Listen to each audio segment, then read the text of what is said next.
ලෙඩ රෝග රැසකට ගුණ දෙන කරවිල පානය හදන හරිම ක්‍රමය. කරවිල කිව්වම මූණත් ටිකක් අමුතු වුණා නේද? ඔන්න කට්ටිය කරවිල කන්න ගොඩක් අකමැති අයනේ මෙතන ඉන්නේ. ඒත් තරමටම මේ කට්ටිය අකමැති වෙලා තියෙන්නේ කරවිලවල තියෙන තිත්ත ගතිය හින්දා නේද? සමහර අය මේ තිත්ත රසයට ගොඩක් කැමතියි. ඔන්න කරවිල කෑවත් නැතත් මේ වීඩියෝ එක අන්තිම වෙනකන් ඔයා බලන්නම ඕනේ. කොච්චර ගුණවත් කොච්චර හොඳ කෑමක්ද මේ ඕගොල්ලෝ කන්න නැතුව ඉන්නේ කියලා ඕගලන්ට අන්තිම වෙද්දි හොඳටම තේරෙයි. කරවිල තිත්තයි කියලා ආහාරට ගන්න නැති අයට තිත්ත අඩුවෙන් ගුණයට හානියක් නොකර කරවිල පානයක් හදන හැටි අද කියලා දෙන්නයි මේ සූදානම් වෙන්නේ. හැමදාම ලස්සන වෙනවට අමතරව අපි අපේ නිරෝගී පැවැත්ම ගැන හිතන්න ඕනේ. අන්න ඒ නිසා තමයි ඔයා වෙනුවෙන් මේ වීඩියෝ කරන්න අපි හදන්නේ. අපි මුලින්ම බලමු මේ කරවිල පානය හදන්න අවශ්‍ය වෙන්නේ මොනවද කියලා. අපි ඔයාට පස්සේ කියලා දෙන්න මේ කරවිල පානයේ තියෙන ගුණ ගැන. මෙන්න මේ දේවල් ටික තමයි ඕනේ. කරවිල ගෙඩියක්, දෙහි, ඉඟුරු. දැන් ඔන්න හදන්නයි හදන්නේ. මුලින්ම කරවිල ගෙඩිය හොඳට සෝදලා දෙකට කපා ගන්න.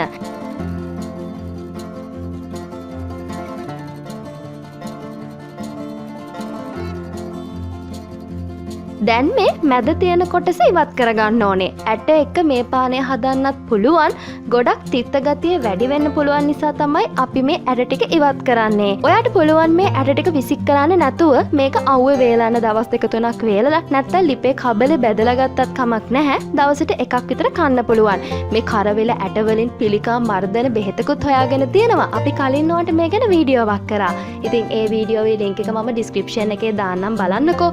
ලංකාවේ අපේ වෛද්‍යවරුන්ගේ කට්ටියගෙම තියෙන සමත්කමක් තමයි මේ කරවිල ඇට වලින් සොයාගත්ත බෙහෙත. ඉතින් ඒ වගේ ගොඩක් ගුණ තියෙන දෙයක් තමයි කරවිල ඇට කියන්නේ. ඔයා අකමැත්තක් නැත්තම් කරවිල ඇට එකතු කරත් කමක් නැහැ. ඔන්න මම නම් අද තිත්ත රසය චුට්ටක් අඩු කරගන්න ඕනේ හින්දා කරවිල ඇට ටික අයින් කරා. දැන් මෙන්න මේ වගේ පොඩියට කරවිල ටික පෙති කපා ගන්න ඕනේ.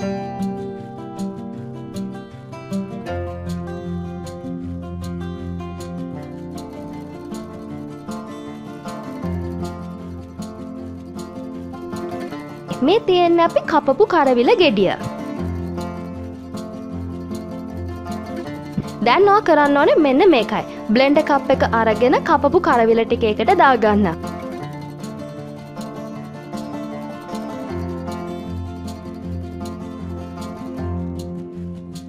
වතුර කෝප් එක ප්‍රමාණයක් එකතු කරන්න. පොඩි ඉඟුරු කෑල්ලකුත් එකතු කරන්න.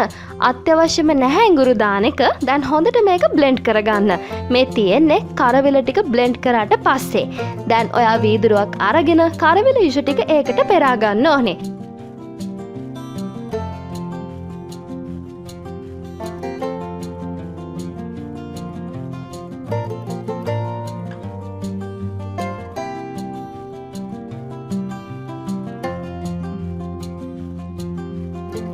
දැන් ඔය දෙහියුෂ තේ හැන් දෙක ප්‍රමාණයක් කරවිල එකට එකතු කරන්න ඕනේ. දැන් හොඳට කලවම් කරගන්න.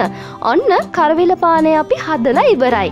මේ පානය හදනකොට ඔයාට ඕනේ නම් කොළ ඇපල් ගෙඩියක්, දොඩම්, කොමඩු වගේ දේවල් එකතු කරගන්න පුළුවන්.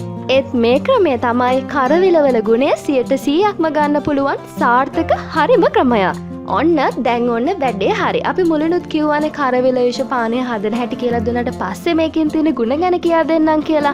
ඔයා දන්නවද මේ විදිහට කරවිල යුෂ පානය කළාම හෙම්බිරිස්සාව, වෛරස් උන රෝග වලින් ආරක්ෂා වෙන්න පුළුවන්. අජීර්ණ රෝගවලටත් කරවිල කියන්නේ හොඳම ඖෂධයක්. දියවැඩියා රෝගයේදී ඇතිවන අධික සීනි මට්ටම පාලනය කරන්න මේ අමුවෙන් හදපු කරවිල පානයට පුළුවන්. ලේ පිරිසිදු කරන්න වගේම ආමාශයේ නිරෝගී පැවැත්මටත් කරවිල ගුණදායක වෙනවා. සමහර අය කියනවා කරවිල කපනකොට කතා නොකර කැපුවම ඒකේ තියෙන තිත්ත ගතිය අඩු වෙනවා කියලා.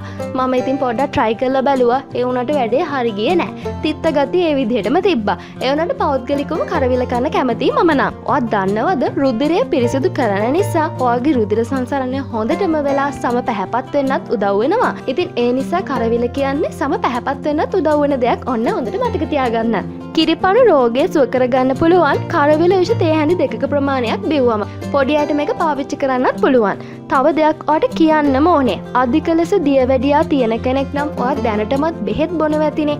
ඒ බෙහෙත් බොන අතරතුරදී මේ කරවිල විෂ පානය කරද්දී පොඩ්ඩක් සැලකිලිමත් වෙන්න. මොකද සාමාන්‍යයෙන් අපේ සිරුරේ තියෙන්න ඕනේ සීනි මට්ටමට වඩා ගොඩක් අඩුවෙන් සීනි මට්ටමට ගියොත් ඔයාට වෙන වෙන ප්‍රශ්න ඇති වෙන්න පුළුවන්. අන්න ඒ නිසා ඒ ගැනත් මතක් කරනවා සැලකිලිමත් වෙන්න.